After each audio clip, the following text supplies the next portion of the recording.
What's up, ladies and gentlemen? Welcome back. Today we're taking a look at another piece of software from iSkysoft. Now this one is almost identical to the one we looked at last week, except that one was for iOS and this one is for Android. Now how does it differ? Well, of course some of the blocks are a little bit different, and as you guys know, Android does offer a little bit more leeway than iOS, and that's why you're able to actually use lock screen removable tools to of course go and remove certain lock screens on certain devices. There's also the option for SIM unlock, so that is pretty awesome because you won't find that on the iOS version. Then of course it comes with your typical options from data eraser to data backup and of course restore to of course data recovery. But here's an interesting option: you can go and root your device directly from within the software itself. Finally, just like the other one, it comes with a screen recorder. We're actually going to test it out because the screen recorder on this version does seem to give a few more features and look a tad bit different from the other screen recorder on the iOS version. So of course, as you guys can see, I'm simply going to jump ahead into data recovery and show you guys what that looks like.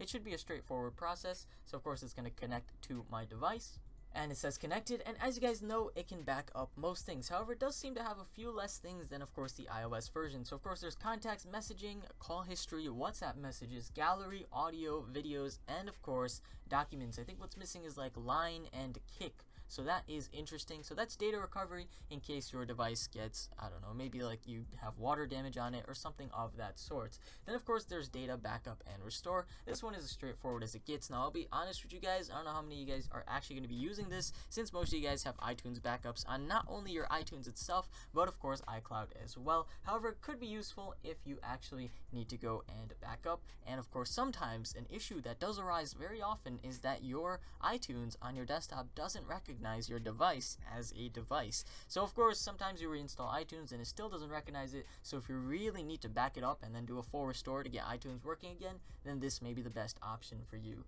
Then of course there is the data eraser, and that of course should be as straightforward as the first two tools.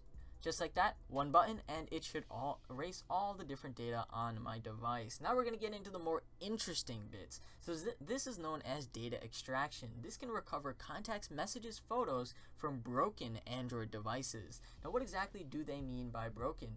Well, it says right here, if your phone has been damaged and you are not able to enter the system for any reason, such as the phone screen is black, broken, or unresponsive, you can use this feature to recover data from the phone. Now exactly what it should be able to recover and how much data it can recover obviously is dependent based on your phone, what version of Android it was on, how much data you had on it, and all of that sort of stuff. Now with that said, guys, if you do damage your phone, then of course this is probably the software to look to, because you might have some precious messages in there, of course audio, videos, documents, who knows what, and even if it can get a few pictures back, then that could mean the world to a lot of people.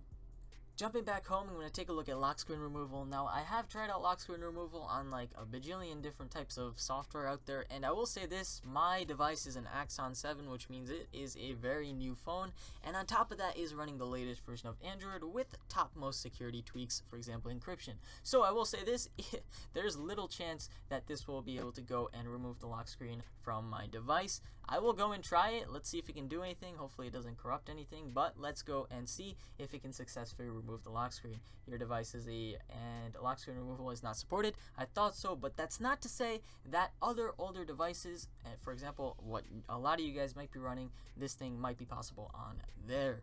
Now, I kind of like that my device wasn't able to get its lock screen removed that easily. It would have kind of scared me. But with that said, if you do have a device out there, maybe try it out just in case you are locked out of your device, and maybe you won't have to do a full restore. Then there's the SIM unlock feature. Now once again, it's an Axon 7 and I actually have an unlocked SIM already, so I don't necessarily need to do this. But if you actually do need to go and unlock your SIM, feel free to go ahead and do that. Then of course there's the root option. Now of course with all these options, root, SIM unlock, data eraser, all of these options, I will say this, the chance of success when you have a relatively new device from say 2017, and of course whether you have encryption on it, and finally whether you are running the latest version of Android or not, all correlate and of course come together to decide whether or not they will be successful when you go and try to use them. Now what do I mean by all of that? Basically, if you have a newer Android device, some of these may not work. For example, root didn't work on my particular device. However, if you are running an older device, or maybe a device that is simply supported by the application itself, maybe a Samsung Galaxy, then you should be able to go and simply one-click root without having too much effort.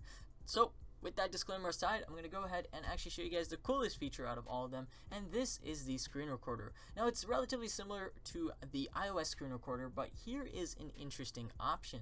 Get this, guys, you can actually go and control your device directly from here.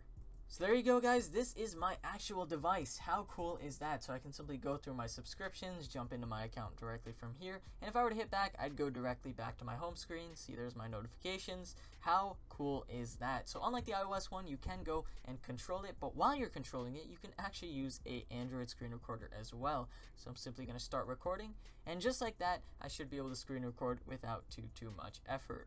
There you go, here's YouTube, and this is pretty awesome. It's a pretty useful feature. I don't know about you guys. I'm going to stop that recording now, finalizing video, and just like that, we are good to go. There are a few smaller options built into this as well. For example, you can actually transfer files directly to your device using the recorder right here. And finally, you can take a screenshot that will be saved directly to your desktop. Oftentimes, this could be really awesome, since when I go and take a screenshot on my device, sometimes I actually have to connect it and sync it just to get that simple screenshot and send it over Facebook Messenger. So overall, guys, if you enjoyed this video, feel free to leave a like, and don't forget to subscribe. It has a ton of options. Go ahead and check it out. Check out the trial if you don't want to go ahead and pay for it just yet. But if you do like the application, go ahead and feel free to get the full version should you choose to. And with that said, guys, thank you for watching. This is going to be me logging off.